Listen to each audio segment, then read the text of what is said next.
Mesdames et Ladies and gentlemen, dear colleagues, dear friends, we are gathered today to celebrate the memory of Professor Samir Amin, the memory of Samin, as we used to call him. It is an immense pleasure and a privilege to be here in front of you. I took time to do this. This is a very important role, and he passed away last August. It was in an afternoon at the end of the summer. It was it was a sunny afternoon, and we're there to bury Samir Amin. It was for us, for me, there to tell him, to tell to his family who gathered there, and to a whole host of people, a variety group of people, our admiration, our immense affection, and our respect. Respect as an intellectual community, that of the Codestria, whom he was the first executive secretary and to which he has supported all his life.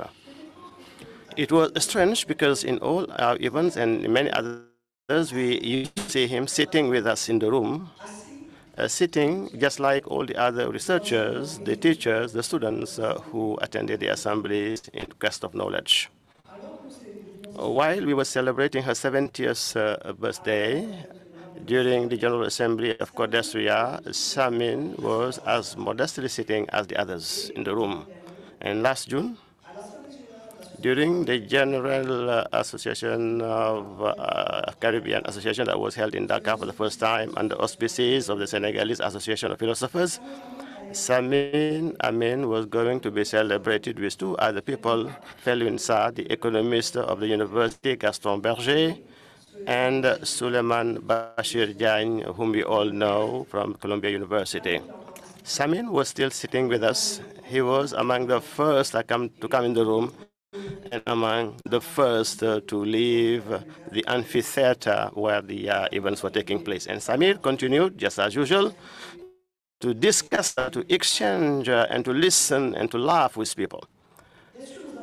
Of course, we've known the man and with the document that was printed for the last 2 days, and we are going to continue talking about him through your contribution to this tribute that we owe him.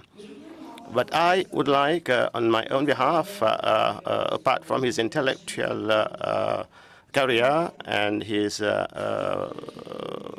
career path, what I would like to share with you, is mainly his humane aspect. Samir Amin, other person, another friend.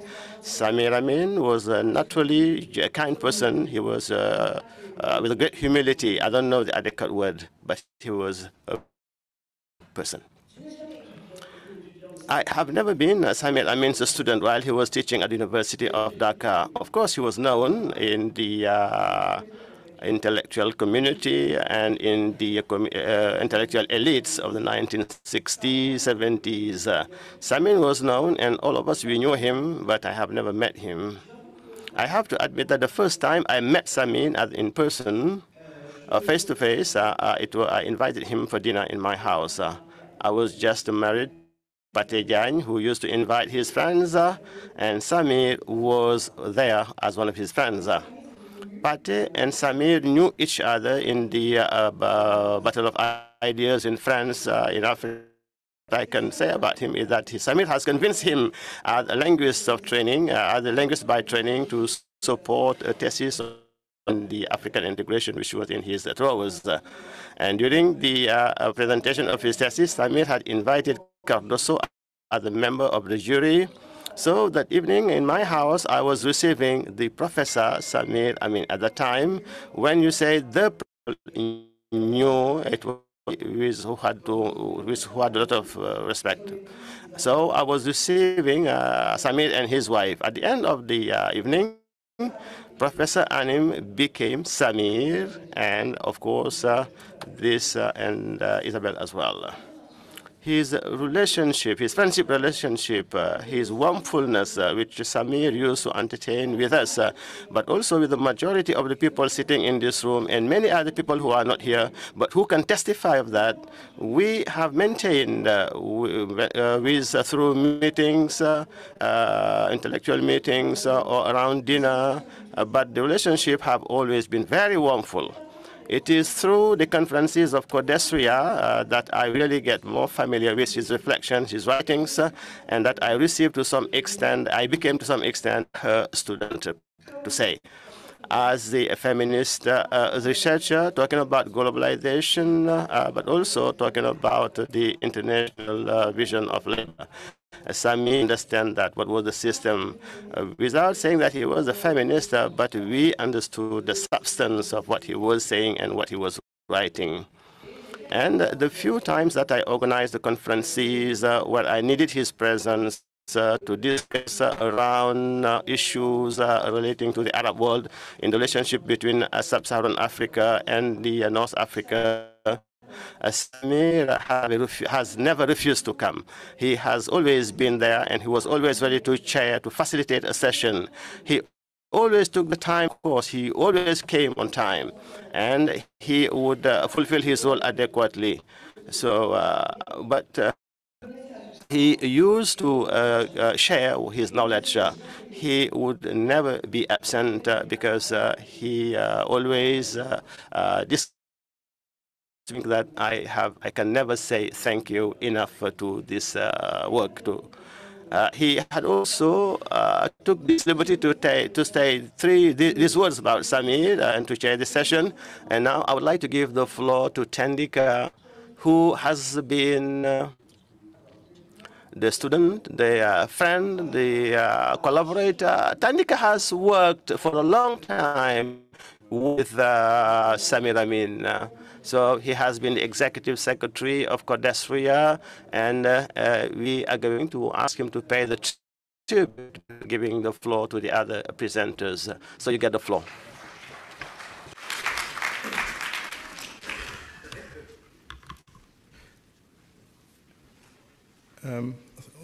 Thank you for the nice introduction. I'm informed by colleagues from here in Dakar that there will be a major intellectual event next year here in Dakar on Samir.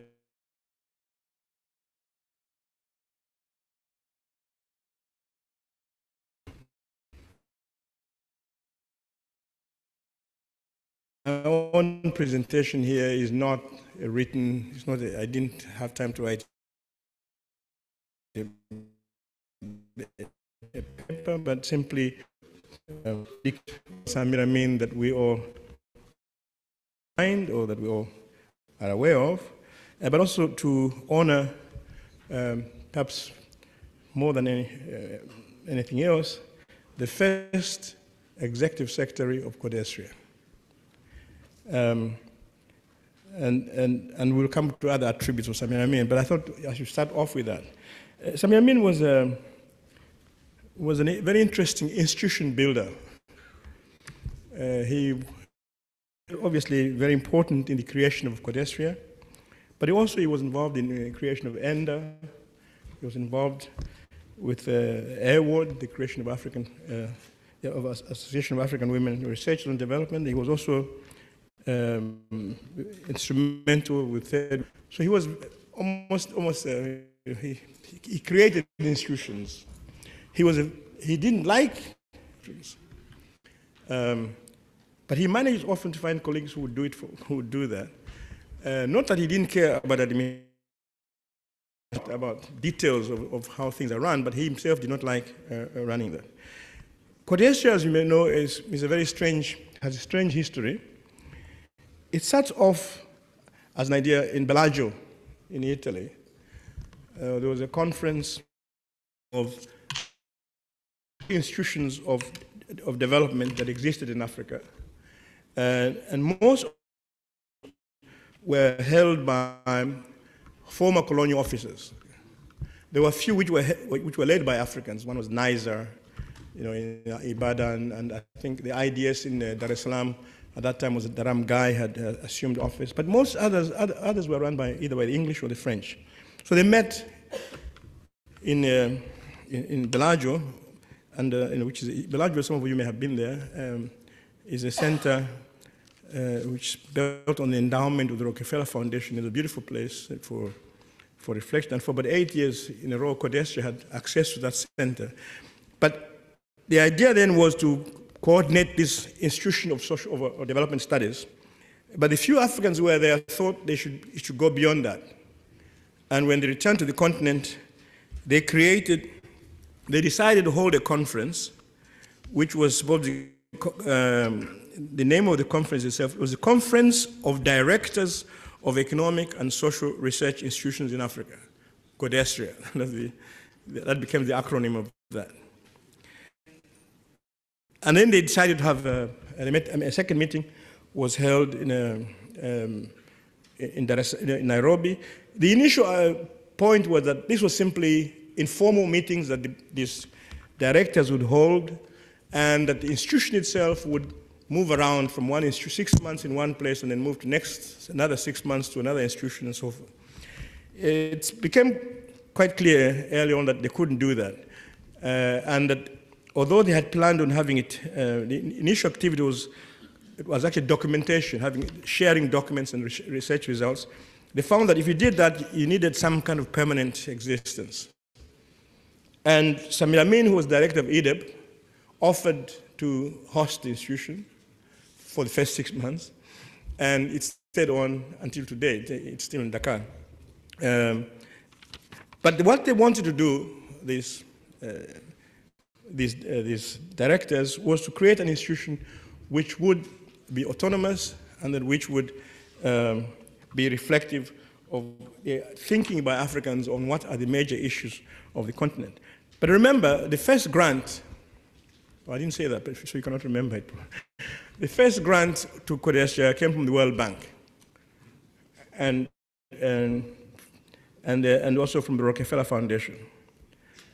But as the process that came up with CODESTRA moving to the continent and changing its name now from a conference of directors came a council of directors, still same acronym, CODESTRA. Okay?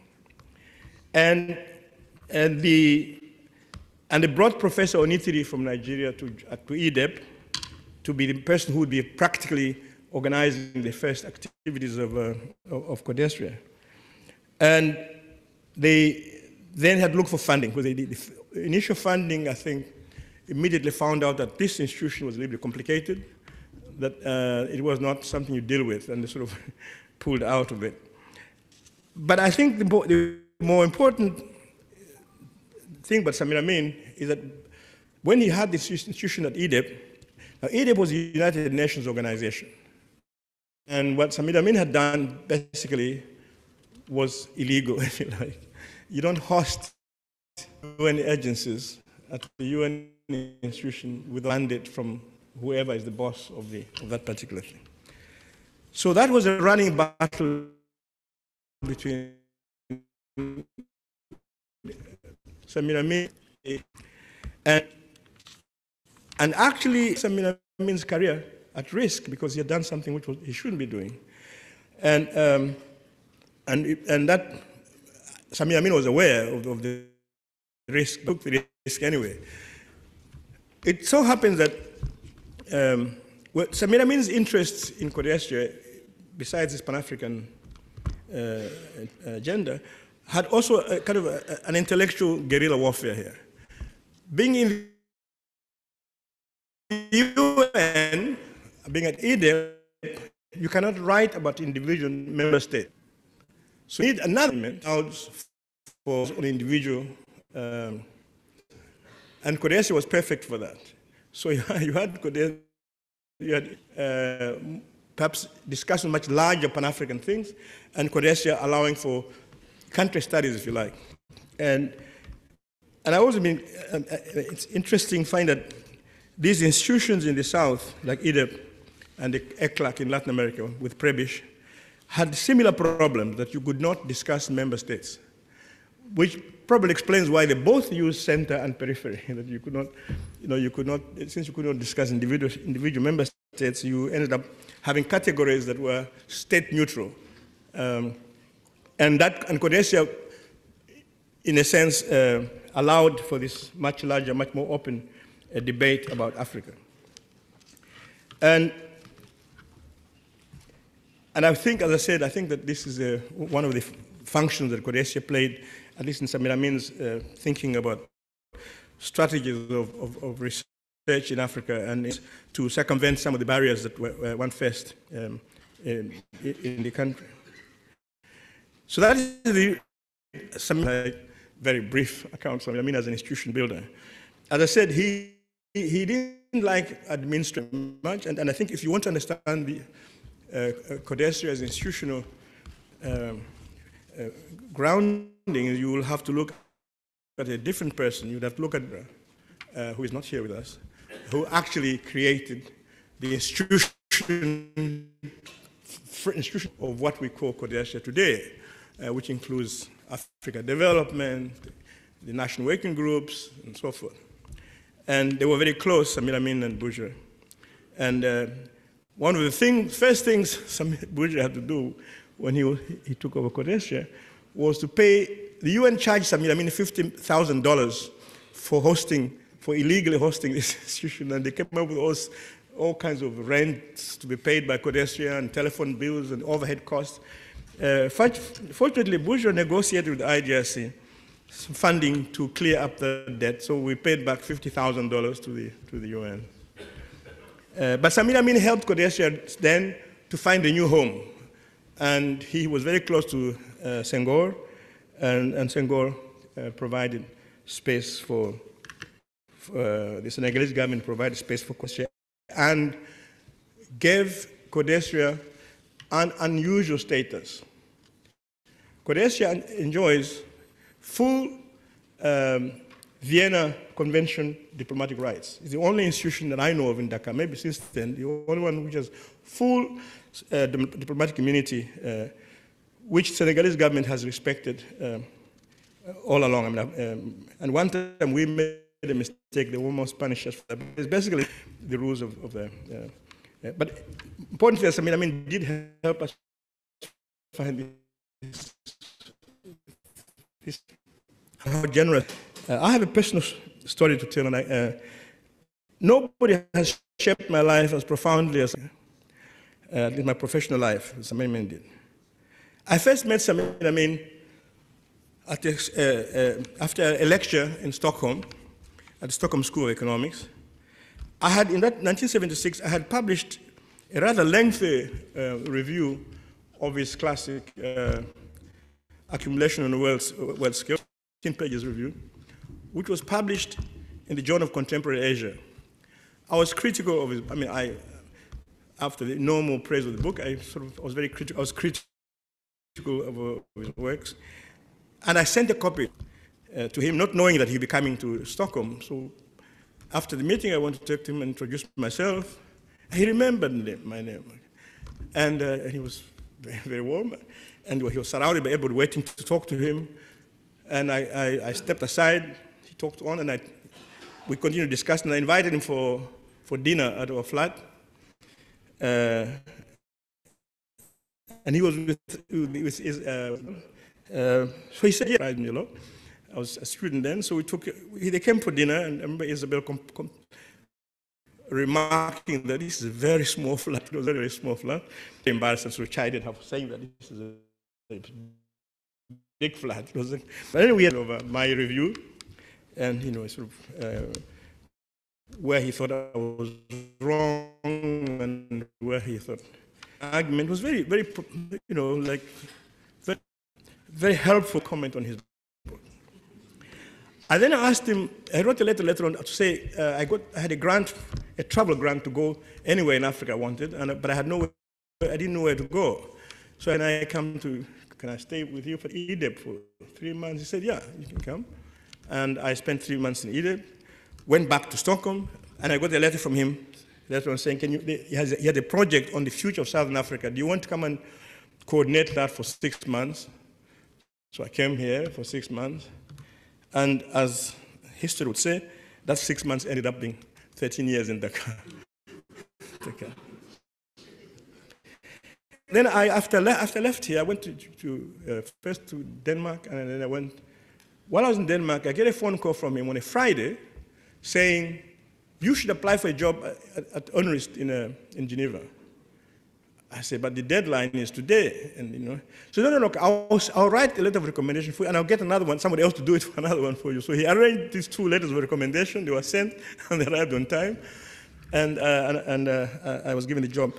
Years on, I read the letter he wrote, the letter of recommendation that he wrote on my behalf. It was remarkable. Anybody rejecting me would have been stupid. I mean, it was really, it was so well written and so generous in his comment. I had lots of, anybody who, Samir Amin was an interesting character because you have to really enjoy Samir Amin, you have to contradict him, not agree with him all the time because he gets bored, okay?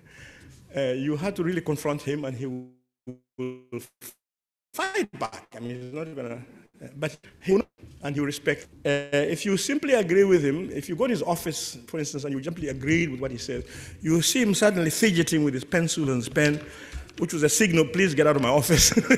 And those of us who sort of got to know him, you walk away from then, because that time, when Samir Amin begins looking for his paper like that, you can go.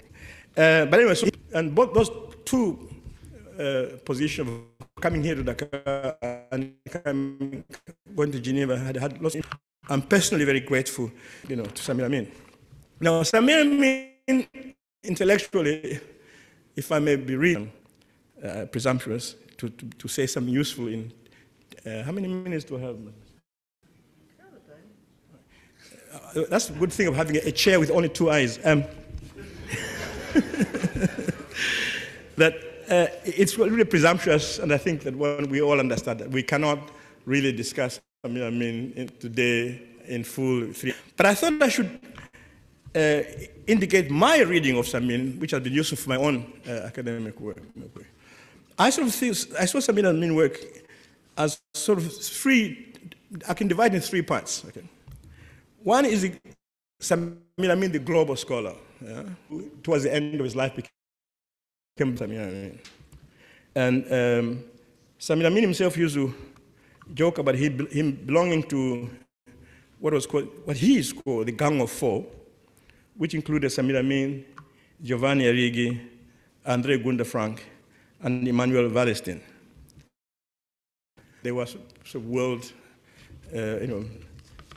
working on world systems, but I don't think Samir Amin was really. I mean, he had his own problem, his other preoccupation, and I'll get that. But anyway, that's one view of the world systems approach that people think of when they talk about Samir Amin in that kind of as a global scholarship. And that's one Samir Amin. Then there's a second Samir Amin, I call it the third world Samir Amin, who I think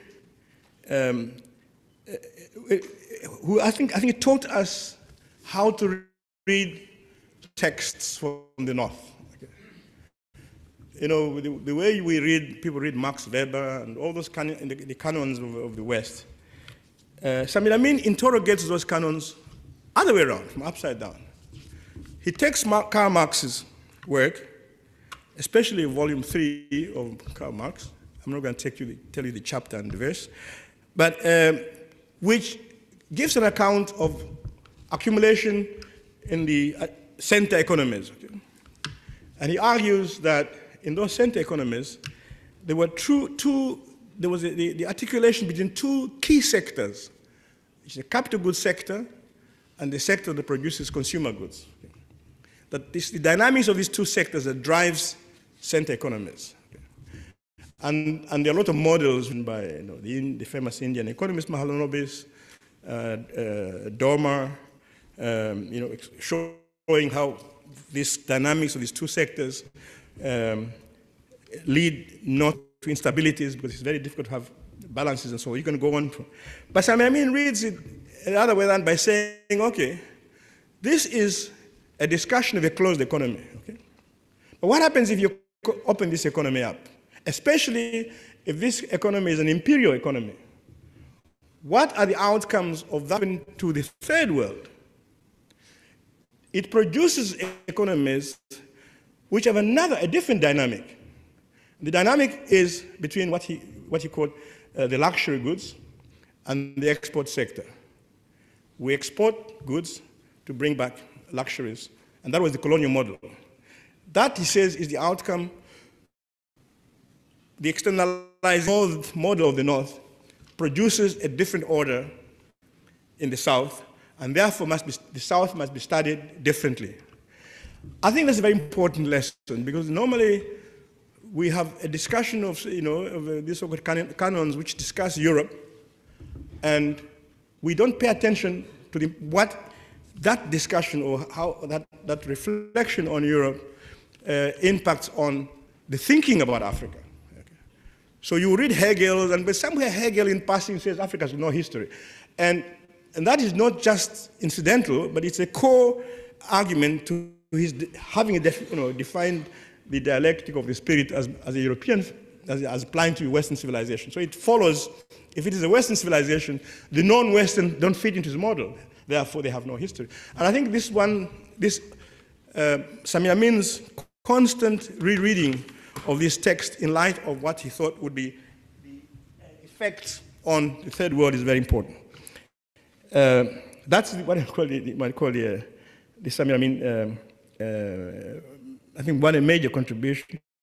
And the consequence of that is, of course, the peripheral economies, and Samir Amin wrote a lot on how these economies, which were fundamentally perverse in terms of their structures, would have problems in economic development and so forth.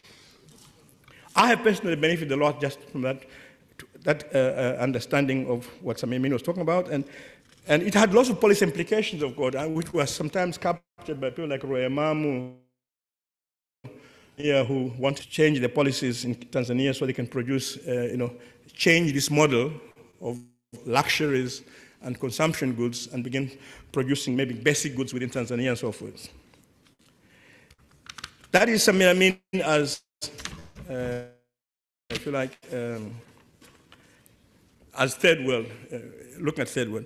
He also, which followed again from his reading, that if this model of the North expands to the South, then, and it has to acquire certain goods from this, it will have to do that on the basis of unequal exchange. And Samir Amin written one of the classics, of course, is on unequal exchange. The unequal exchange, a matter of counting wrongly, it was intrinsic to this model, to this model, capitalist accumulation model, in its interaction with the periphery. And Samir Amin has a model which shows how this dynamic works out. But that, these are sort of, but they had a much more profound story behind that, which was that the Marxists, the communist parties of the North, always had problems with the nationalist movement. How do you interpret, if your fundamental premise is class struggle, how do you integrate struggle? Knows from the international to the fourth international, there was always a problem. How do you integrate, how do the movements of the left in the imperial part of the world accept nationalist struggles? Samir Amin, in that sense, you could say he was both Marxist and nationalist. And he wanted to place on the agenda the importance of the nationalist struggle, of the national struggles, that at least it had the same status as the class struggle. And as I said, this has been a big problem of the left historically. I mean, Ho Chi Minh in Vietnam I think he had to leave the Communist Party because the Communist Party of France could not really accept the struggle for people in Vietnam. And within Africa too, we have had intellectuals who have had to struggle with this. And Nkrumah had to struggle with the idea how to explain the nationalist struggle in Marxist terms. And you can mention Claude Ake. He called the development countries called proletariat nations, which was to somehow trying to reconcile the diplomatic he had to deal with this constant problem of class and nation. And I would argue that some of the contradictions in Samir Amin and some of the tension in Samir Amin's work reflect the tension between the objectives of the national struggle and the imperative. That's Samir Amin, so that ends Samir Amin 2. The third Samir Amin was our Samir Amin, the Samir Amin writing about Africa. We forget a lot about that. Samir Amin actually wrote quite a lot on Africa, about Africa. And I'll give you 2-3 examples, which I think are very important. One that became a problem for Codestia in the initial years. Samir Amin did not like national, and because his argument was that this capitalist accumulation, it takes place, and what we see in the periphery are simply manifestations of this accumulation at the world scale, and therefore any notion of typologies or classification of countries of the third world was basically what he called it, couldn't do that. But if you believe in that, you have completely undermined the existence of Codestia. What would Codestia be doing if we are simply simple outcomes? So you can have almost a one-to-one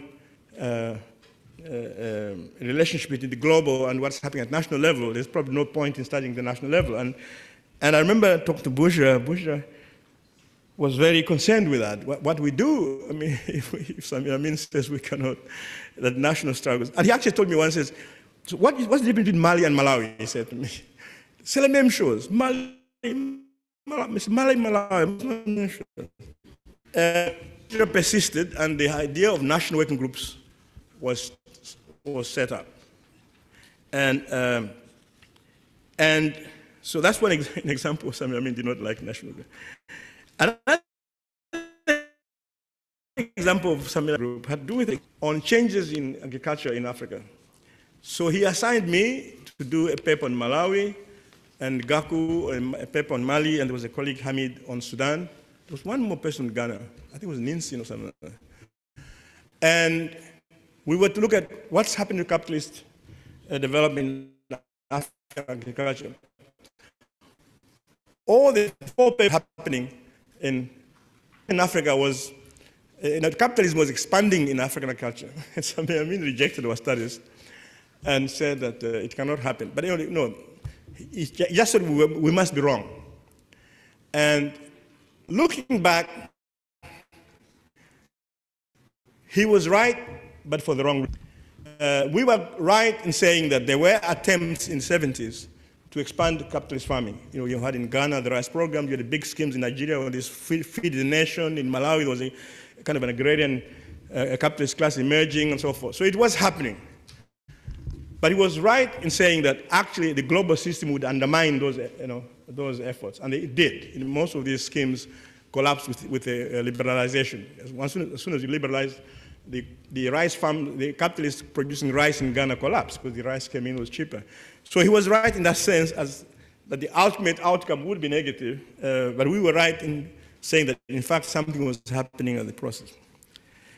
The strange thing about Samir Amin on this national question was that he wrote one of the best texts, one of the best case studies on nation development on Ivory Coast, which was the paradox that here's I suppose he concluded from that there was no point in writing more. I mean, I don't know, but he wrote a text, which recently I was reading, somebody was reading a book, an Ivorian, was reading a book on Ivory Coast, and very much addressing Samir Amin question that he had on Ivory Coast, where he basically argued that this was the time when people were talking about the Ivorian miracle. So everyone was excited, but Ivory Coast was growing 10, 11% a year. And he was suggesting that miracle wouldn't last because there was a limit to extensive accumulation. If you're just accumulating, producing more, using more and more land and more labor, you will run into, into a serious. Samir Amin, what I'm saying, Samir Amin was very good actually when he did do a case study. And I would actually say for the people who want to do case studies, read Samir Amin's work on Ivory Coast. You will learn a lot, at least methodologically, how to deal with what kind of questions to raise if you're looking at him. The other thing about Samir Amin that I think, and I must confess I have benefited a lot from, is and he was, as I said earlier on, he was opposed to typologies. He said they're all, he dismissed the idea of the typology of the third world. But yet, one of the most, I would say, one of the most fecund classification of African economies came from Samir Amin. He divides Africa into three Africas. Africa of the labor reserve, which is in southern Africa, where the system only wants black labor. It does not want crops from African peasants. It wants black labor. And so labor is organized systematically and is moved to the mines or to the urban areas or to white settler farms in a very regimented system. In the extreme, natives carry a passport. That's the labor reserve. And in the so-called reserves, no commercial agriculture develops. The second was the cash crop economy. This is West Africa. Interest of the colonial system is not labor, direct labor. They want the crop from the peasants. And the crops are sold to merchant houses. The process of production is controlled by the peasants themselves, the African or the households themselves. The third was the Africa of concessions, the Congo being classic, where the colonial system gives land or accords land to these concessions, which are allowed to use labor any way they want it. And some of you may have read the King Leopold's Ghost book, which describes the incredible brutality of that system.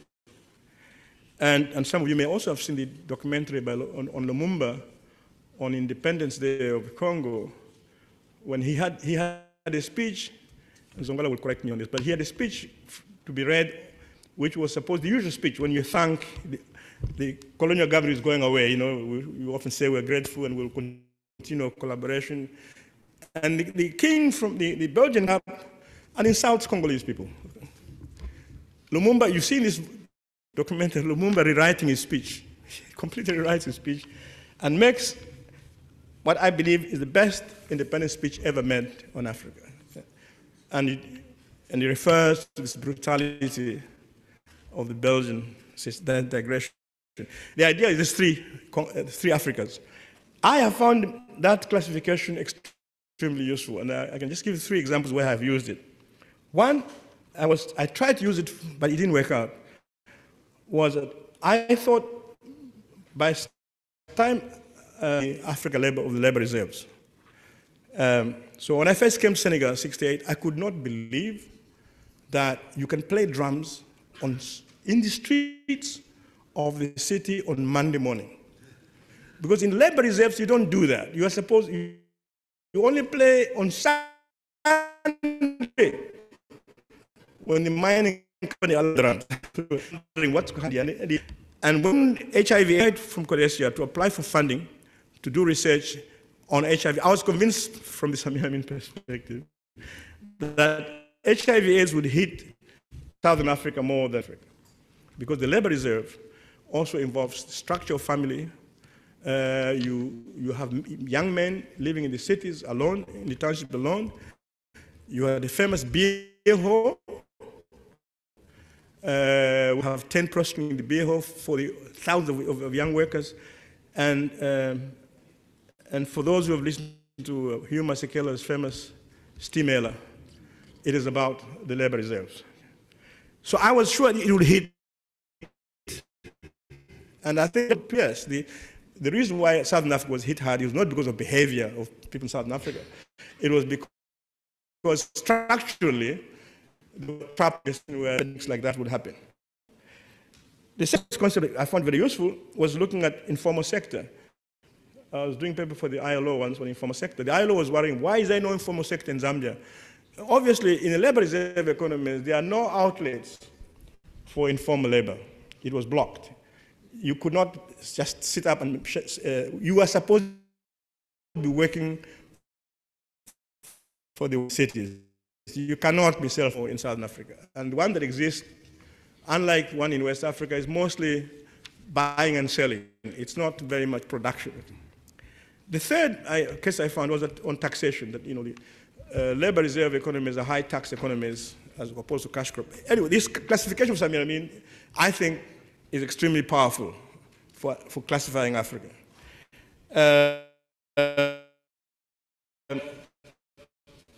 On the question of Africans, so I found that he has produced one of the more fundamentally most interesting.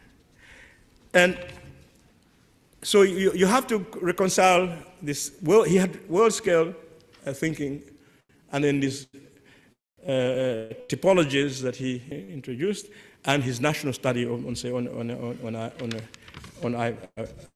Ivory Coast. I think, and the dilemmas one dealing with Samir Amin, and then the step between the nationalists comes out in some of the choices he makes politically in the African scene. Were very complicated, we couldn't explain. For instance, his stand on Angola was very complicated, at least for those of us from Southern Africa. He was sort of more sympathetic to Savimbi than to MPLA. And I think because Russia is just another imperial power, so being an ally to the Russia, it didn't matter whether Marxist or not, he was a negative of that. And I think that, and I think also he was so, because of the importance of disrupting the empire. Okay? If you disrupt the empire, it was almost like a good thing. So that's sometimes you ignore the consequence that yes, but sometimes you go. And one of the examples of that was the Pol Pot. You could have the fact that Pol Pot disrupted the empire does not mean it was immediately good for the people in Cambodia. Samir Amin was very committed.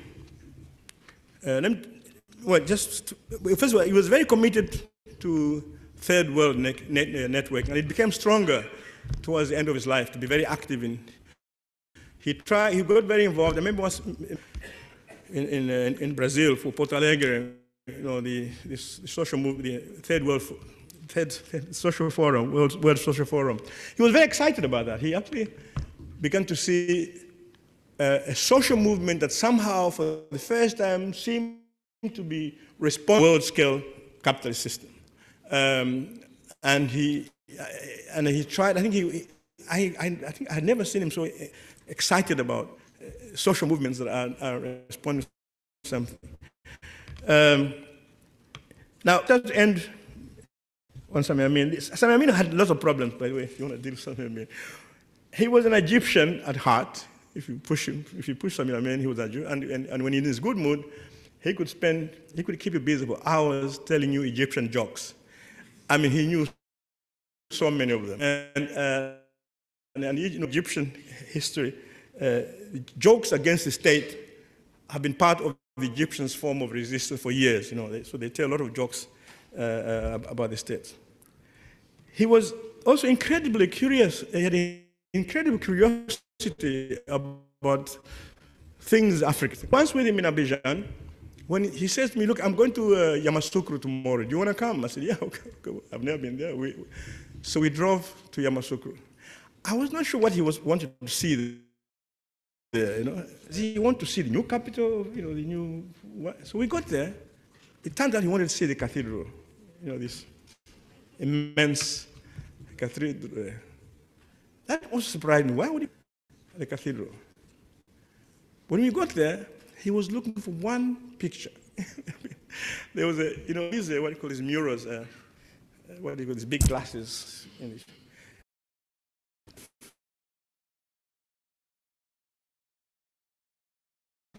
But there's one when there's a black man, a happy black man carrying the cross. Okay. And that was Houphouët Boigny, the president. So, and that's what Samir wanted to see. He wanted to make sure if that was true. Was it true that, in fact, in this cathedral,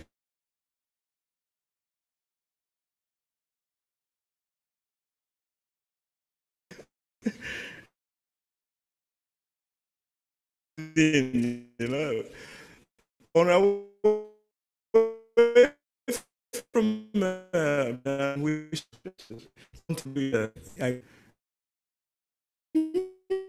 lot about them. I mean, everywhere we went, he wanted to test a little bit of what Samir saw there. And he was a nightmare of every chairperson at any meeting. Because it's it was difficult to stop Samir talking, because acts of speech, and you know there's a logic to it, okay? And if you stop it, at some point, you're stopping the whole logic. So you sort of wait for him to come to the conclusion. And his speeches, transcribe them and type them tomorrow morning, is a full lecture. Okay? That's ordered. Which created problems for chairpersons, because one, you cannot stop him. Because you'd have of the month that he came to a conference, and you can actually switch a conference entire agenda by actually almost convincing you that what you're talking about is rubbish, it's not important, but the main issue is this, and he will a logical, structured thing. So I was just wondering, what would you have said about this meeting if he was here? What was Amin? Mind you, this time Samir Amin never has a General Assembly. And normally he would come a little bit late, shuffling in, and at some point he'd make an intervention. I was just wondering, what would he say about our discussions here? I wrote some notes down, and I realized, no, if I say it, it will offend people, so I'm not going to say it. He would have said lots of things about it.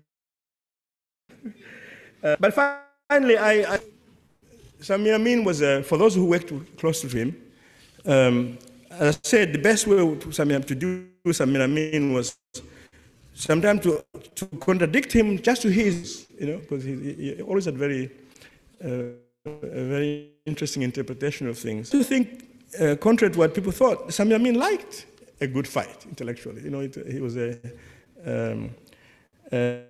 he didn't like idle talk. I mean, that was not. You cannot sit down at Manchester. He would walk away. But I think he was a very open to discussion, and he was infinitely polite.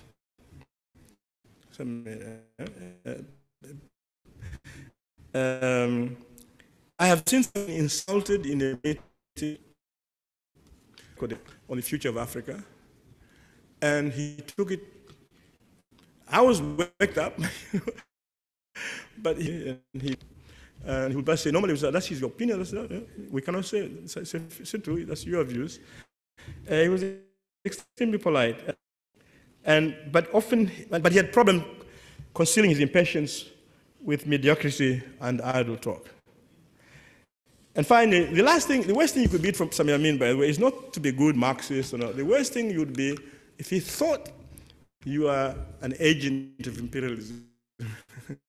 That was the worst sin you commit. You could be that didn't mind, but if you have if you are not a nationalist in the sense of defending Africa's interests, upset him enormously. So we will miss Samir, but I think he will. And I hope that he's not with us. We can read him critically. I said, Samir Amin, you have to read him critically.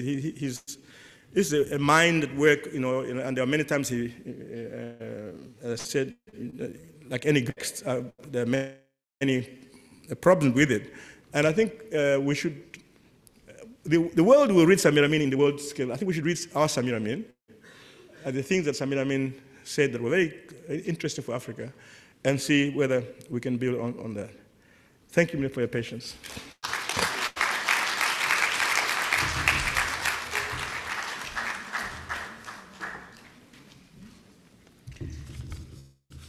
Merci beaucoup. Very much. Thank you. The presentation, Basil. 40 à 50 minutes. So it was very good that you took about 40 to 50 minutes to present someone who was not present, and you succeeded just to all these features, and you have done it in a very smart way and also humorously. But I remember when you were talking about that Samir was here, and thank you anyways for that presentation. But given that it is a ceremony of testimony, so the presentation is not going to be in a discussion.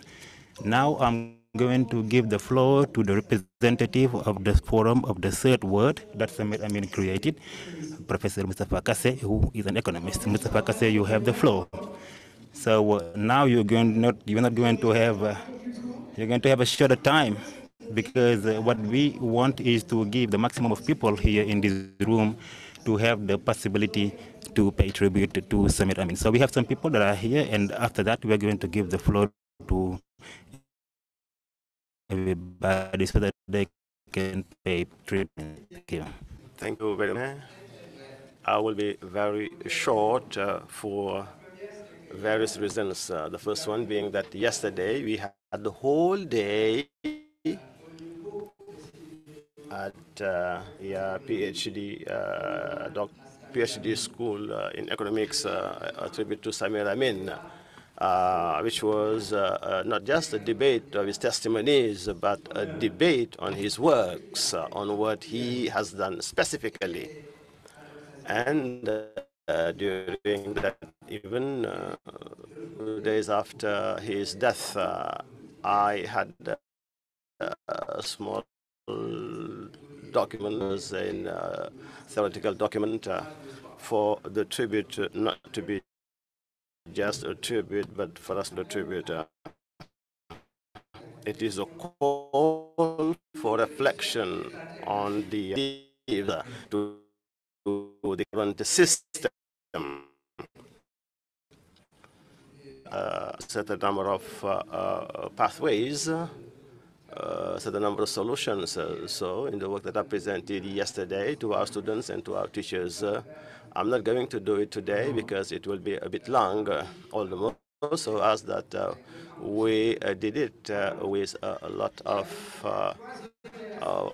work, because there were more than 3 generations of people who could have testified to the contribution of Samir Amin in the economic science.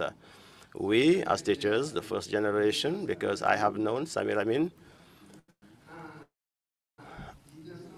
in 1960, when he just left the Ministry of Finance. He came to Bamako as a technical advisor. It's Gologo who introduced him to me. I was young Marxist at the time. I was a member of the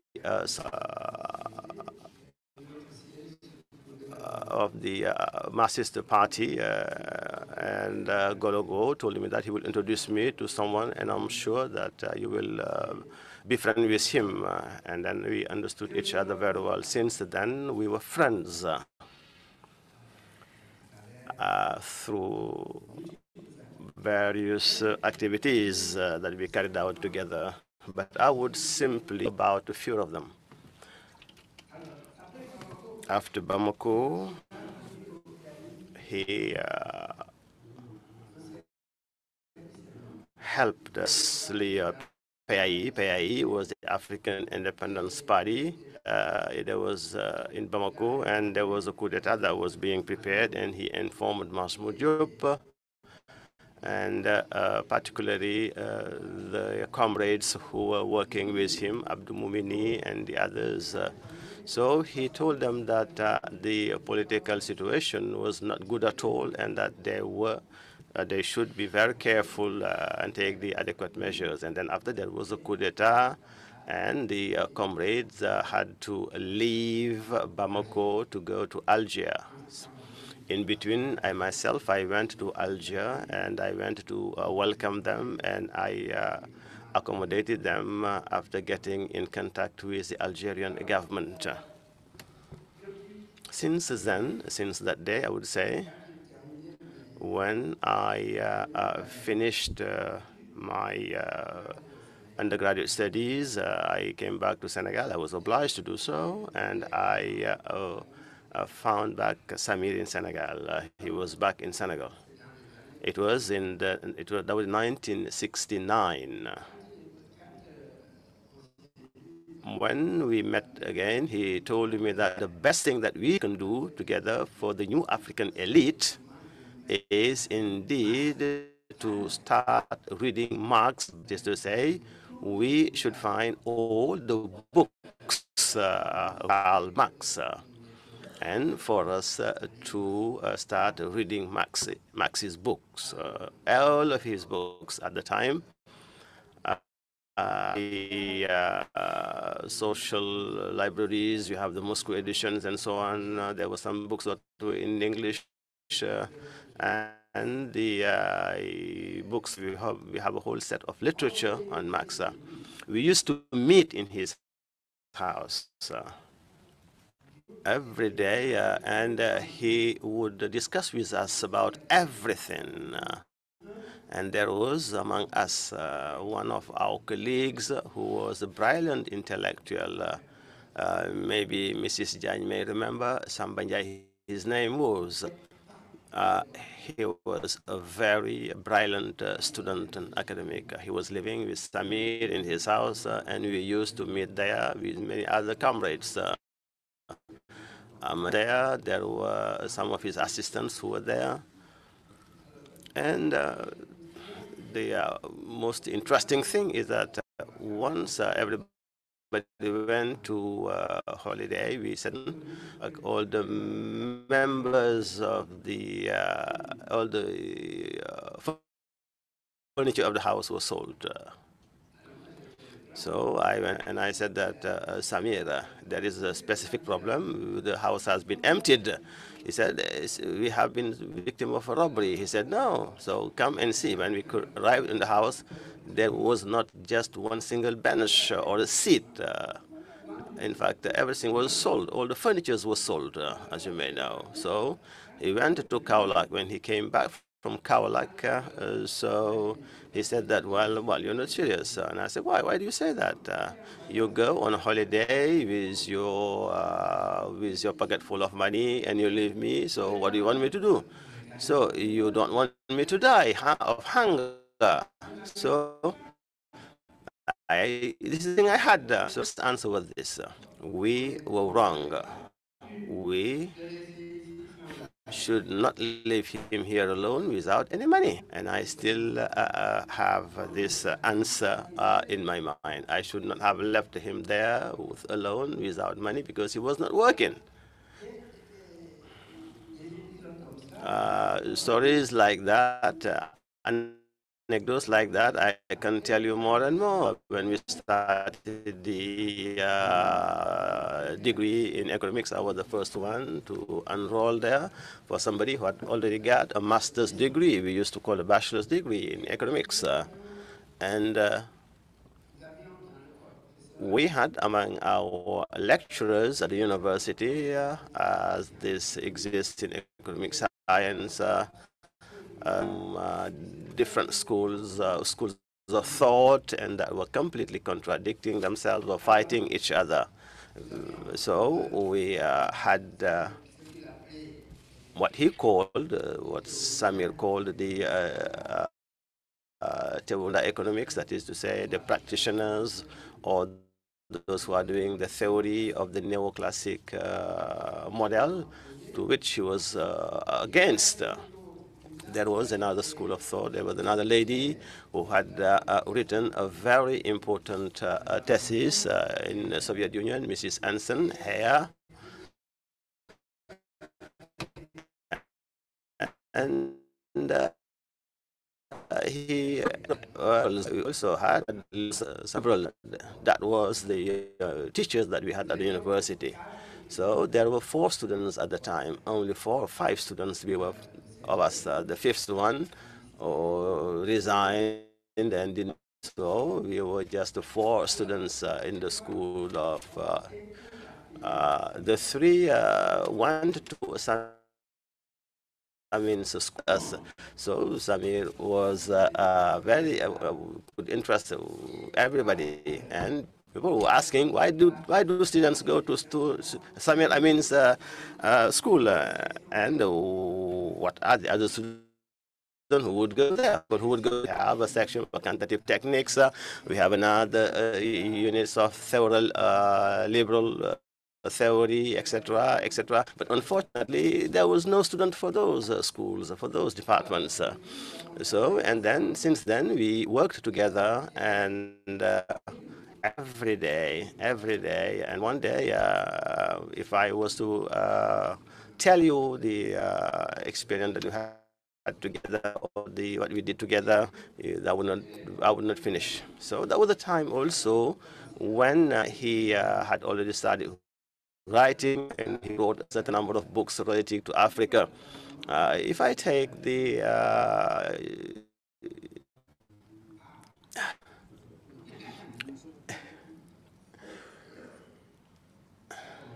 so it's a good start. If I were to say that, if I had to relate all the relationship that we had, or the activity that we did together, that would be very long. But I would like to say something which is of concern to me, which is related to me, and also something which is also related to another colleague who is very known in that is Professor Amadi Jang. At the end, when I finished my thesis, I asked him to sponsor it, and he said, "No, they will kill you if I do so." But no, if I am the chair, so that would be you will not be accepted. I was sure that you did an excellent work, and then you can defend yourself. I would not even be there. I would not come there, because there were some previous stories that happened with Amadou Dieng. He did not even want to come to my thesis defense. I did not get angry against him, because I understood him very well, and at the time we helped him up to the publication of one of his, or three of his major books. The accumulation to the global level, which had raised loads of polemics or criticisms in the intellectual arena, and also with the development of capitalism in Cote d'Ivoire, and last West Africa blocked. So I think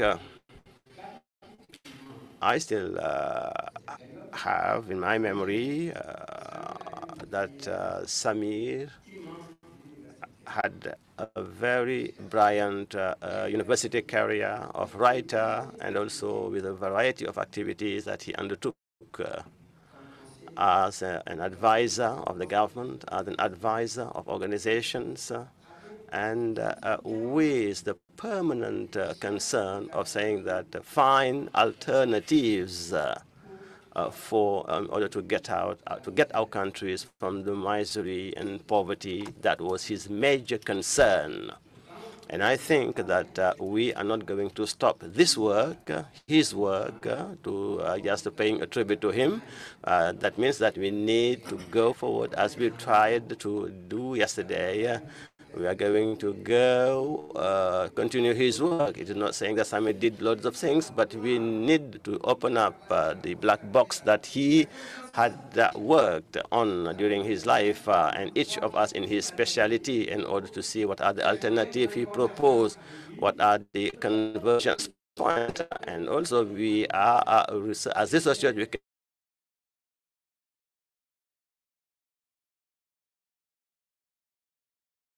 read historian.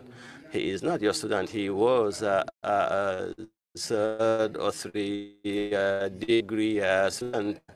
There is somebody who had Mamadou Dansokho, who had this beautiful formula to say that around this room we have the grandfathers, the brothers, and we have the grandchildren. We concluded this tribute to Samir by saying that the work is only starting. It is just the beginning. We have to raise deep reflections on the immense work that he has left us as a heritage for us to find better alternative, theoretical alternative to get out of the current situation of our continent. And I'm sure that we are not happy of it. And I thank you all.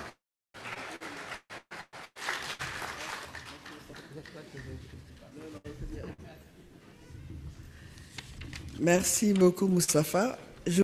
Thank you, Mustafa. Now I'm going to give the floor to Madam Lau Kinishi from University Hong Kong, and who is the coordinator of Global Unity. So you have the floor, Madam, and it's going to be about 10 minutes.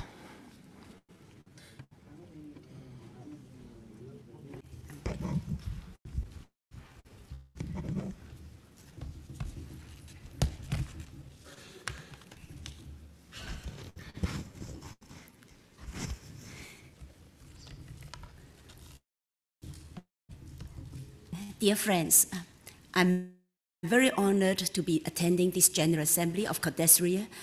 From Professor Samir Amin's memoirs, I had read about how he fought for Codesria to be set up not as an organization where university social science research institutes would choose the leadership and decide on the programs, but as a independent and audacious African reflections on contemporary challenges, and involve not only university academics, but also intellectual activists in civil society.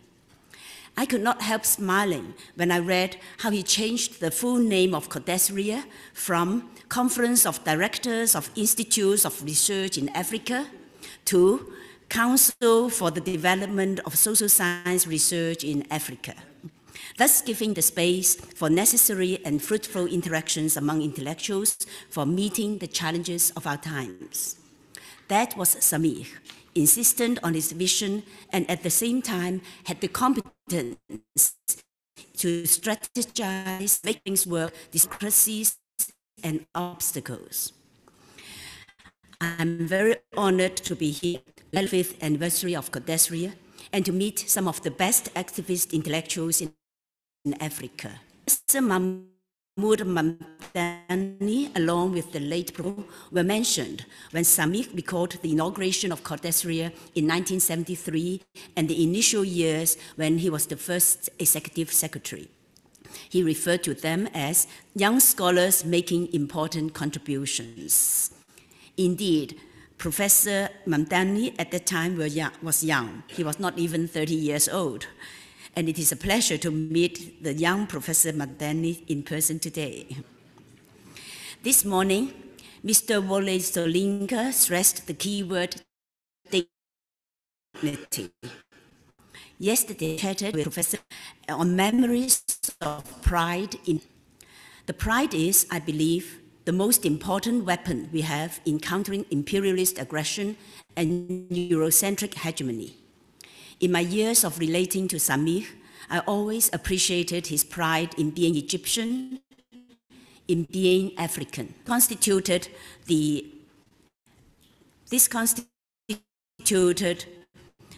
the spirit and the ground from which he critiqued Eurocentrism and proposed sovereignty of the nation being inseparable from the sovereignty of the people within the nation.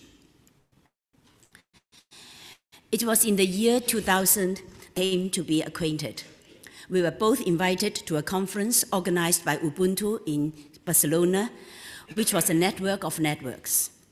Over breakfast, we happened to be sitting at the same table. Where I was from, and I said, Hong Kong.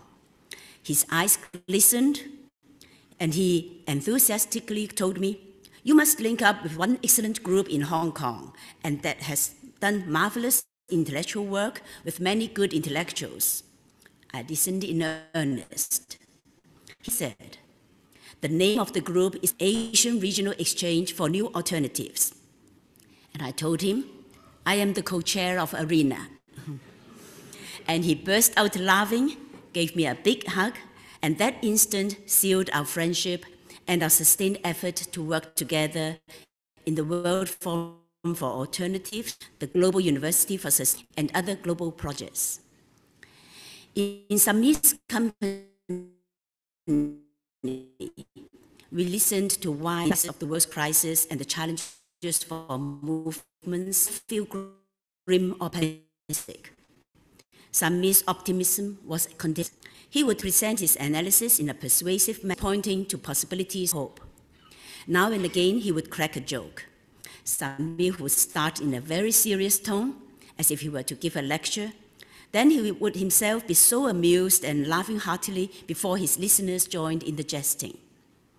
Samir was such a person of good humor and modesty in for life and the pleasures of life. Thus, also his audacity in rejecting idiocy and tyranny of dictators and injustice and fraud of elites and tycoons. I come from a comparative literature background, and I'm always in actual life experiences that shape one's personality. I had done many interviews with Samir, and he had talked of his childhood. He told me how he was born with jaundice, and for a whole year when he was a baby, he couldn't eat anything, nothing. And fortunately, his parents were the doctors, so they injected serum. But then he was fortunately saved when a peasant woman one day came by and told them, well, you should use this particular herb. And then he somehow improved. But he was not supposed to have cream or chocolate. So while his sister was in front of him, you can imagine how strong he had to temper his willpower to resist the chocolate and the cream. And if we are to situate Samir in his context, we can also see how his militancy and activism was connected to his experiences. Well, he was very fond of telling the story of how he became a communist at the age of 6. So his mother was along the road, and he saw a child at his same age taking some garbage and putting that from the ground and putting that in the mouth. And he asked from his mother, what's he doing? And the mother said, well, the society is so unjust, and then they cannot find food, and that is why they are in hunger. Well, Samir said that then we have to change the world. So that is why he was a communist at the age of. He formally became a Communist Party member at the age of 17 when he was in Paris. So we can also try to imagine Samir at the age of 15 when he was still a secondary school student in 1946, where there was the very dynamic movement and peasant committees in the Cairo University. And at the age of 25, that was 1956, from June to September, Samir was in Port Said, and at that time, it happened that the Suez Canal was nationalized, and then there was the invasion of the Western powers. At the age of 37, that was 1968, he happened to be in France between May and July with the adult. Well, we had actually put together a short video with Samir's pictures and also with some short clips of him talking about his happy and sad moments. But unfortunately, because of we cannot show it now, but you can see the link on the leaflet that we are putting out. So Samir said that personally for him, his happiest moment, they met and then they began living together after a few days. Well, that is love at first sight. But the saddest moment for him was the loss of his daughter. Another happy moments for him was the Chinese Revolution. He became a Communist Party member at the age of 17, That was 1948, and in 1949, there was the Chinese Revolution. And he was very much energized. And his saddest moments was when the Soviet Union broke down. He had anticipated that, but then he had hoped it wouldn't happen so soon.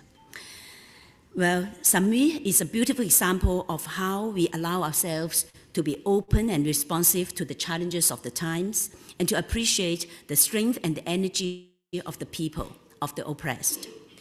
Of the Egyptian Revolution, Samir's words are not changed, but it changed the people. 2 weeks ago, on December 7th and 8th, we organized a conference in Tsinghua University in Beijing to pay tribute to Samir. We discussed theories and their relevance. Intellectuals in China know Samir well. Over a dozen of his books have been translated into Chinese. He is known to love China and the Chinese people because there are hard-won gains of the revolution that need to be defended. Samir joined the French Communist Party, and he was so happily amazed by the revolution. And he was also very much encouraged by the Vietnamese Revolution that defeated France and the USA, which was an example of a so-called small people defeating two powerful imperialist giants. However, Samir was not uncritical of the current state of the Chinese or the Western societies. He saw the dynamics of the revolutionary imperialist aggression and still hoped the sovereign states would play a prominent role in the geopolitics of today, to not succumb to the hegemonic politics of the triad, that is, the USA, Europe, and Japan. Samir looked at real politics with critical eye. Rather than delinking itself from global financial hegemons and providing an aligned movement, China has lost much popularity with African or Latin American countries in the last 3 decades because it is concerned with trade rather than solidarity. However, Samir would add that it is wrong to parallel China with because China has been a victim of imperialist aggression and has only recently moved further away from the periphery, but also because and will not deploy military power like the triad does to impose its agenda or unequal terms of trade. Samir always came up with positive, viable recommendations. For example, he thought that China, rather than sending manufactured goods to Africa, should support the industrialization of the African countries, assisting them on their path to economic and political sovereignty. China should offer political solidarity to African countries to build a long-term alliance to counter the aggression and hegemony of the triad. China should not reproduce relations of exploitation that exist between the capitalist core and the periphery, and should not compromise itself to the savagery of individualist globalization of dispossession through accumulation. With the imperialist power, technology, finances, natural resources, the media, and weapons, and setting the advance of the soft and well-being people, the strategy of delinking should guide the path for both sovereign states and the working masses of workers and peasants. Globalization of resistance by the people should go for self-reliance in economic, political, and cultural terms. Hence, Samir always stressed the role of the peasants in defending their land, their water, and the small household agriculture as paramount to strategy. The fight for ecological justice, the defense of the commons for the sustainable livelihood of the people, is thus an in from savage globalization. The majority of peasants in China and Vietnam still holding on to a piece of distributed land is an important gain of the socialist revolutions, hence Samir's unflinching defense of such gains. In the interview he gave to Chinese friends in May this year, he also stressed that China should not go for financial globalization. That would be disastrous for China. I feel that in these difficult times of the onslaught of the imperialism of the triad, we should seriously revisit the theoretical legacies that Samir has left us in the search for alternatives. And they include the following: the cultural affirmation of non-Eurocentric civilizations, and the advancement of participatory democracy associated with social progress of working people, upholding of national sovereignty by delinking from the prescriptions of the imperialist powers, and the revival of small peasant agriculture and rural life, and the guarantee of national food sovereignty. In the seminar 2 weeks ago, we discussed, for example, the question of development. There is no universal or abstract capitalism, but actually existing capitalisms. While we agree that oppositions between temporary cannot capitalist framework, we also discussed whether there are so-called phases of development that each society has to go through. If we do not take a linear view of development, is it necessary for all societies to go through capitalist industrialization and the forms of so-called modernity that we know of? We also discussed the ecological issues. I thank Lily and Sharif for taking me to Samir's office the day before. December 2016, we had a last meeting between Francois Huttard, Samir, and me. We discussed and Samir stressed that the ecological crisis cannot be resolved within capitalism.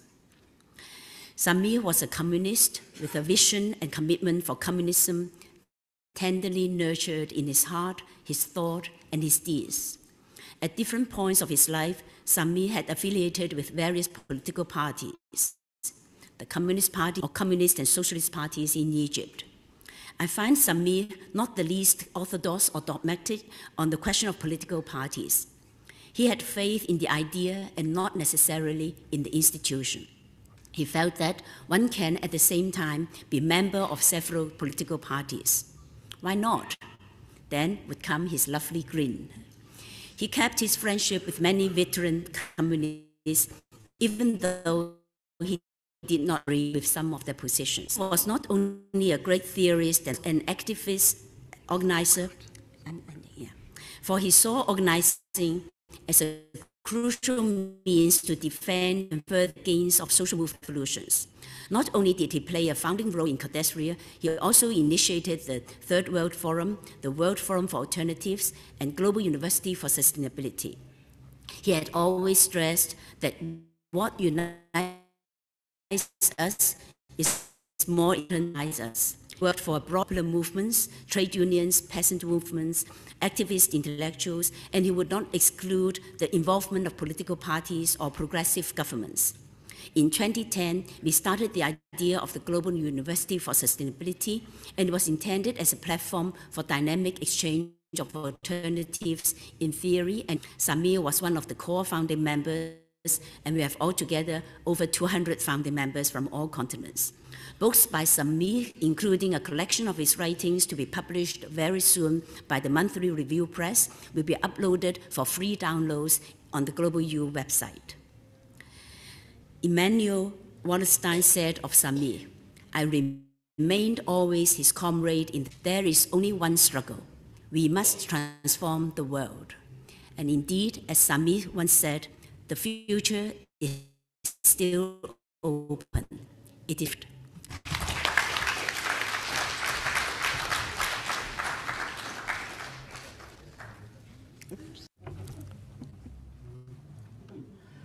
Thank you very much. So now I would like to give the floor to Mr. Hassan Ramau, professor at the University of Oran and also member of CRUST in Oran. So, and also the executive committee of Codesria. So, Mr. Oran, you have the floor. Merci, Madame la Présidente. Thank you, Madam President. It is very difficult for me to express myself after all that has been said about Samir Amin, that his career was very rich, according was presented by people who know him and who have reflected with him, who have been activists with. So very briefly, as far as I am concerned, I just would like maybe to come back of some of his socialization elements. So socialization by very briefly, and also by his theoretical sources where he was his information.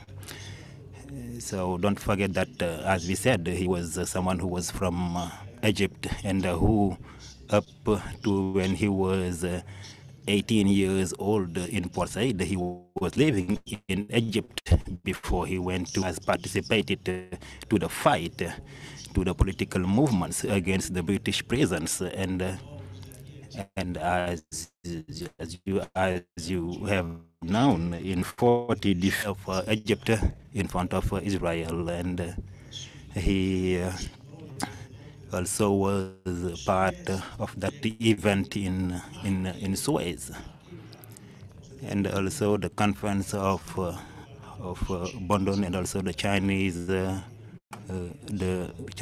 Revolution, and also the freedom movement in Africa, and so on. He has militated in Perth, and also he has worked with the people who have. So it is someone who has socialized himself, and after his thesis in 1968.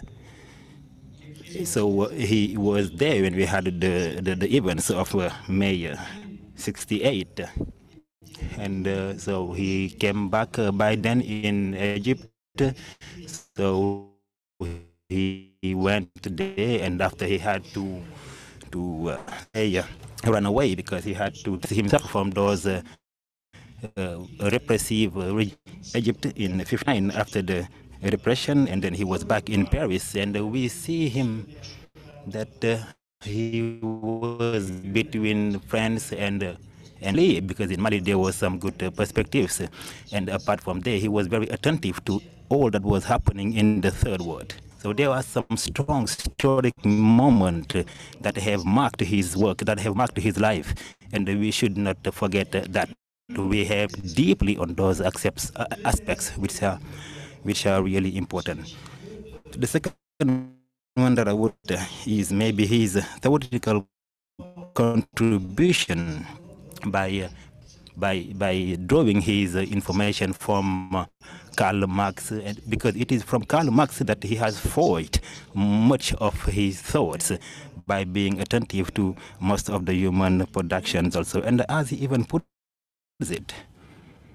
So he was a man of action. He was a man of action. So he was always thinking. He was also trying to join actions and thoughts, and he has also created larger organizations like ENDA, Codesvia, and the Association of the Economists of the Third World in Algiers. So he was really in different fronts, but he was also a man of thought, and from his thought, as he even said it, so is to have that as two questions appears in Europe, and why it creates polarization, dependence, underdevelopment. So these are the two questions that are going to guide his understanding of the classical text and also his works. So very briefly, why the first question? Why capitalism was born in Europe? And unlike the thesis which prevailed back in the days, and which said that there was it was a linear history of Europe. There was a model that was there where we progressively went through the different mode of productions, feudalism, and so on and so on. And what we called the Middle East, the Third World, and so on, was much more marked by traditionalism and so on. So he's going to Marx and read again also the general introduction to the criticism of political economy, the different risks. And there is also a formal chapter on that, and which was about the capitalist productions, where there was that tributary production mark was the travelers. So So he has written a text in Algeria, and for some health reasons, he was also talking about the land property and the destructuration by colonization. He was also talking about the modes of productions. He talked about archaic society, so archaism on the one hand, and you have a linear system, let's say that has made of it. Here will change, so by relying on this dependent mode of production that would exist everywhere, and which would have appeared on what we call the primitive community. But this tributary mode of production will be seen will be a kind of climax with some systems that were very stabilized and centralized with the major empires in Egypt and in India and so on. So there is a system which is structured, which is stabilizing itself and which will live along. And Marx used to say that whatever the conqueror in Egypt, we should always use the same machine around the river, the same economic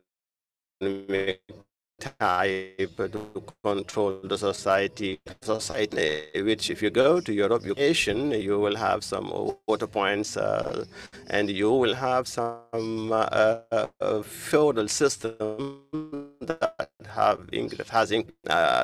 there is an incapacity of centralization with the breakdown of the Roman Empire. And then we had a tributary system, but which was very weak in relation to the one in the East, because they levied on the population. They subsisted because they had some levies on the population. And what were the levies? It was from the fact that they had to make them work, mobilize population for them to work, forced labor, either by the feudal kings or by the empire, or by the levied taxes or cash in cash. So there was some levy, the system that was a tributary system that tended to be developed everywhere. But why in Europe this has changed? Because the system is weaker than elsewhere. So it has resisted less to the hazards. It was more centralized in other places and they were more stabilized. And he remembered what Lenin used to say when people told him that how can you say that the revolution is triumphant in the Soviet Union? It is the weakest link in the imperialist chain. There is a whole series of contradictions, and this reminds us to the theory of the Romans, who developed the idea that in history, the great social process do not emerge in a linear manner, but from the periphery. It is always the periphery that brings the changes. It's the phenomenon that we find in biology with the species, with the evolution of the matter. That is to say that if you have in the universe you have more condensed materials, matters that are the one that would have less things to evolve. The lighter you are, the more you have the capacity to change, you are unstable. So we have also what would happen. Why? Because the system was more centralized. It was weaker in Europe. And was a centralization process to what was called the despotisms Oriental on the Eastern countries, Montesquieu, then was a process of emergence of absolute states in Europe.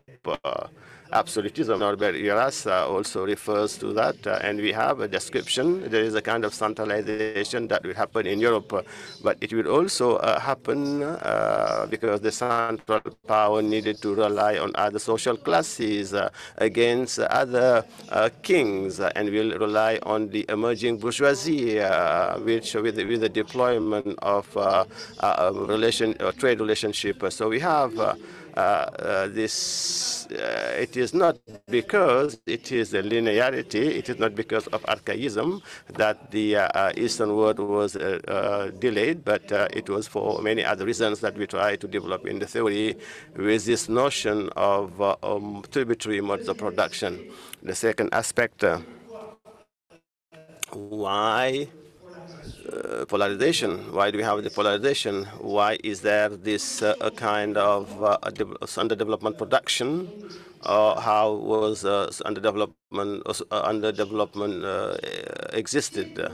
Because mass, this will develop. Samir Amin will explain that through Marx. He will come back on the 8th section of the book, one of the capital. How does it works? But he will also innovate by against imperialism. It is not the highest level of capital, but it is an imperial state that is beginning to start.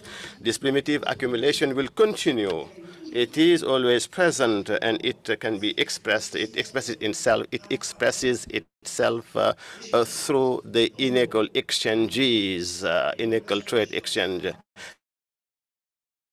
And the solution to that is the exchange, trade exchanges, which are unequal. So the solution is a disassociation, is the delink to the capitalism level.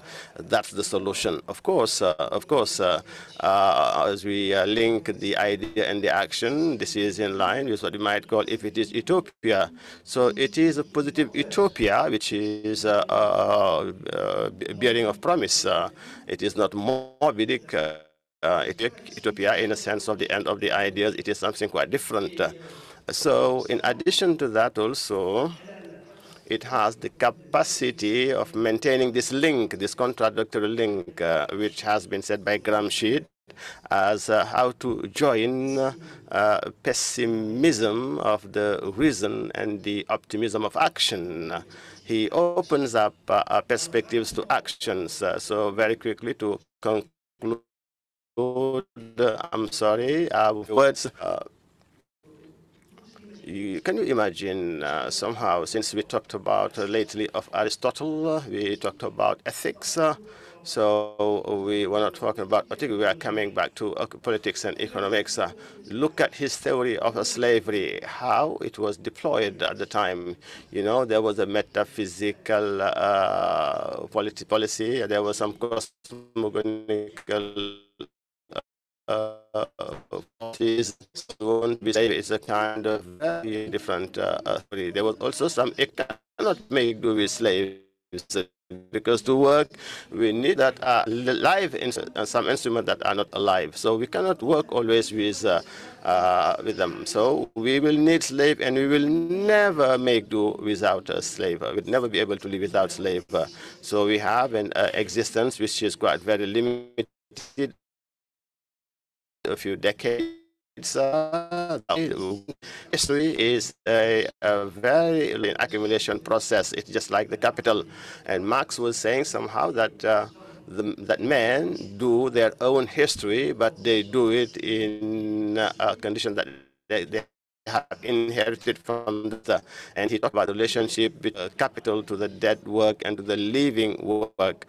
So how is the living work reactivated, we reflect upon, and I thank you very much.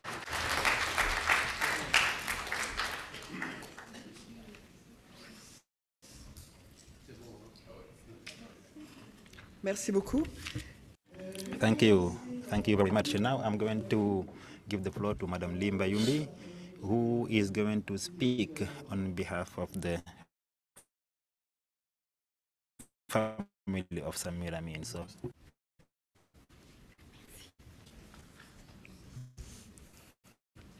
Présidente du comité exécutif, le professeur. I'm the executive chair, Professor Dukchit Kata, Honorable Vice Chair, Professor Kolofoe, Honorable Executive Secretary, Professor Godwin Murunga, ladies and gentlemen, members of the Council,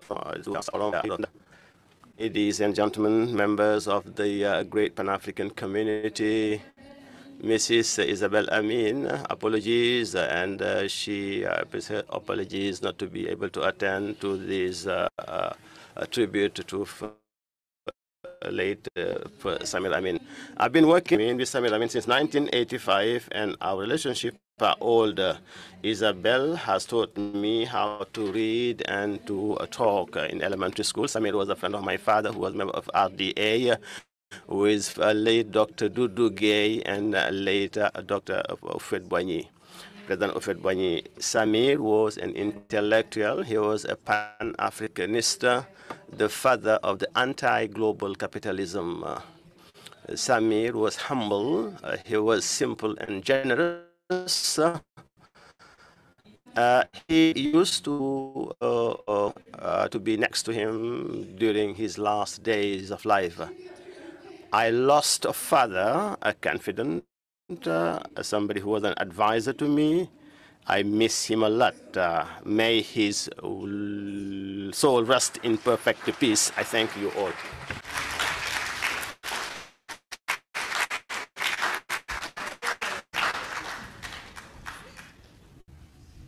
Qui n'a pas connu Lily auprès de Samir? No, Lily next to together. Lily is the scratch of Samir.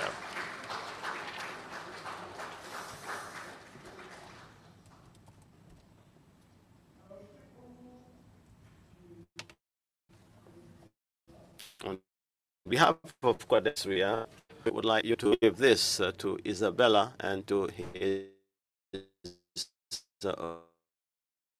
family, and to have in late Samir.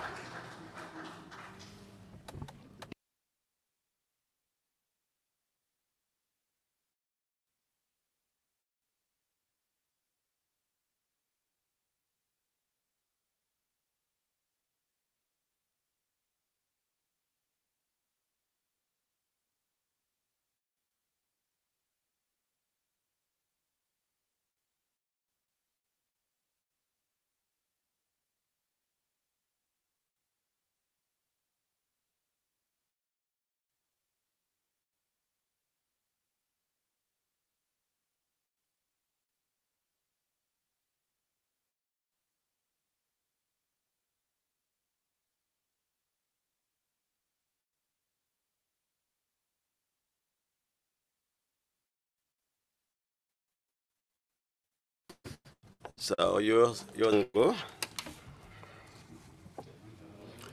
Good afternoon, dear colleagues and friends. I would like by thanking Codesria for having given us collectively the opportunity to pay tribute today to Samir Amin, and by doing so to maintain his memory alive.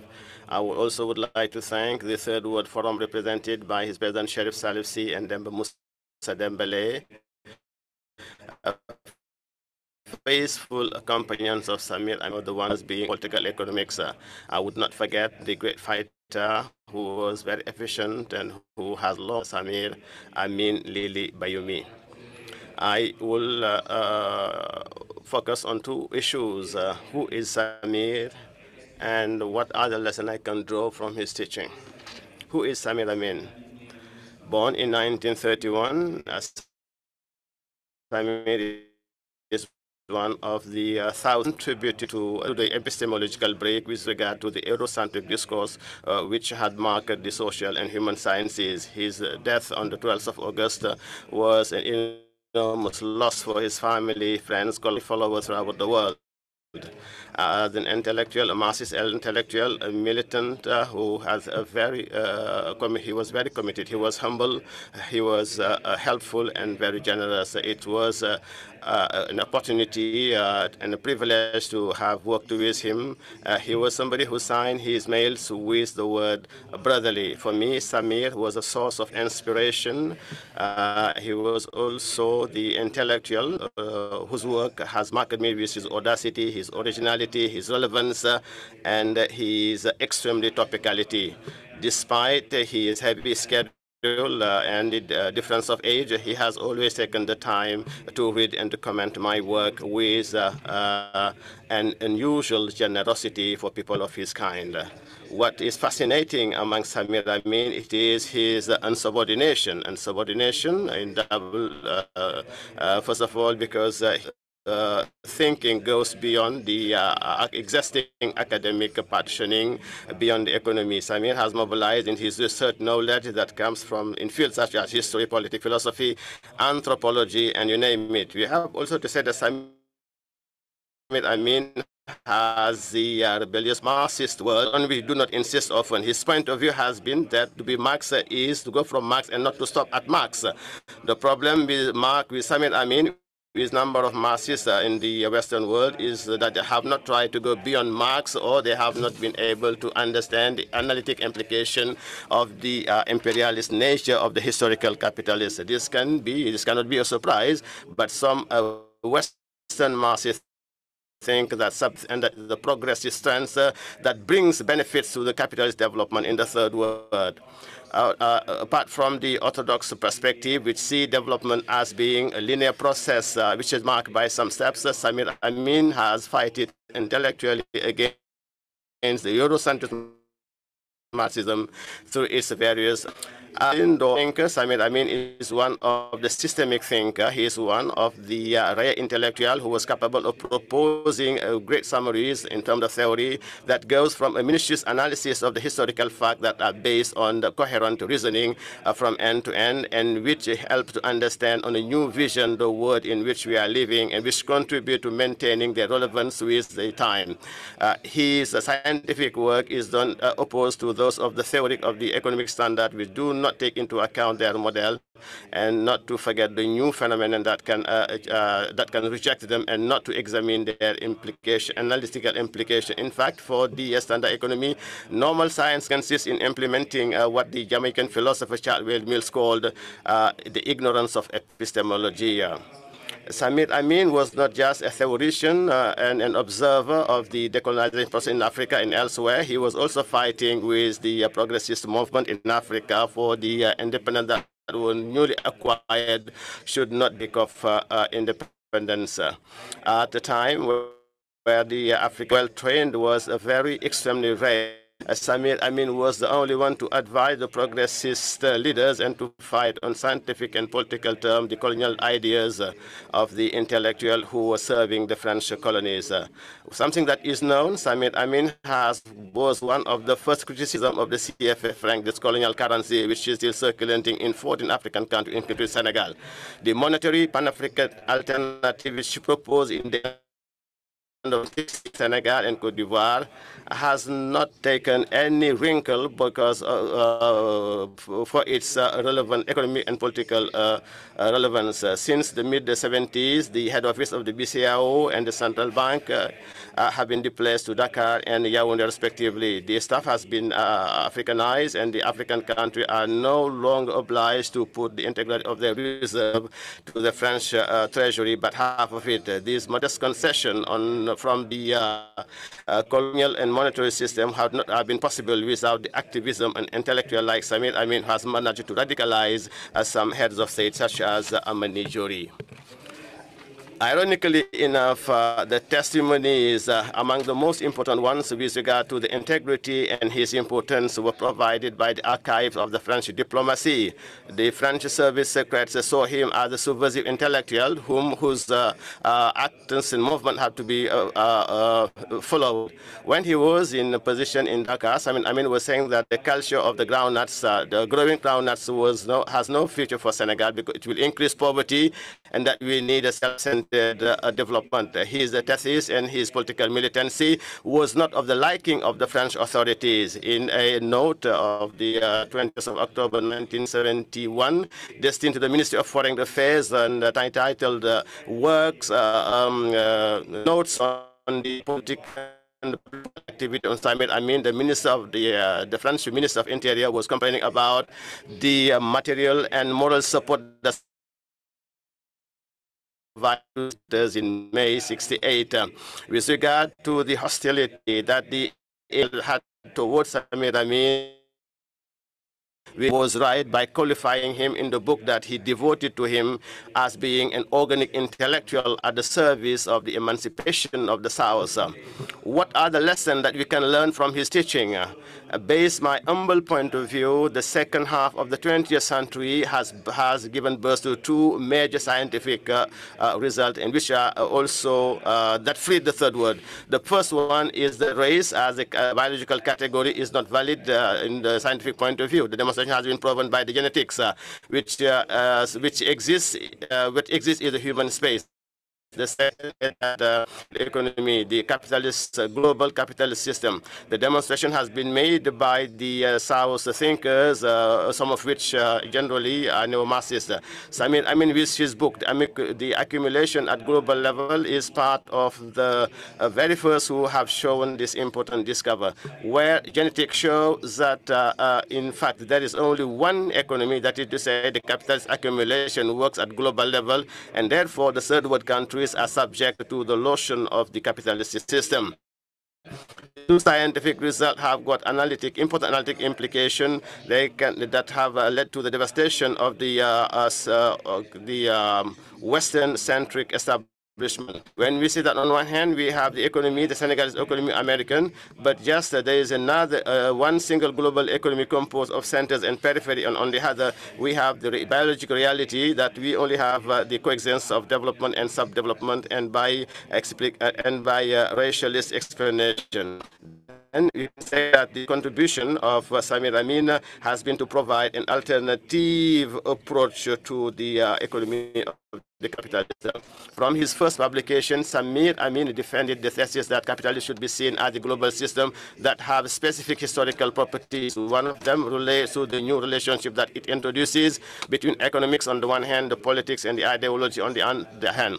Samir Amin observed rightly that the law of value, that the fact that economy dictates its law in all its social sphere, does not operate in the capitalist system. In the previous system, as well as he shows it, with the capitalism, it is the riches, it is the wealth that command the power. This thesis, the inversion of the incenses, far from being a violation of the historical materialism, is an illustration of the subtleness of thinking, which is paying attention to the cultural changes that also affect the evolution.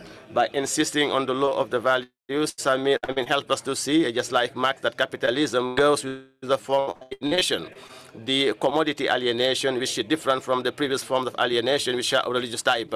He is also warning us again the temptation to apply the law of the capitalism to the historic system that existed previously, a trap in which most of the neoclassical economies are falling into.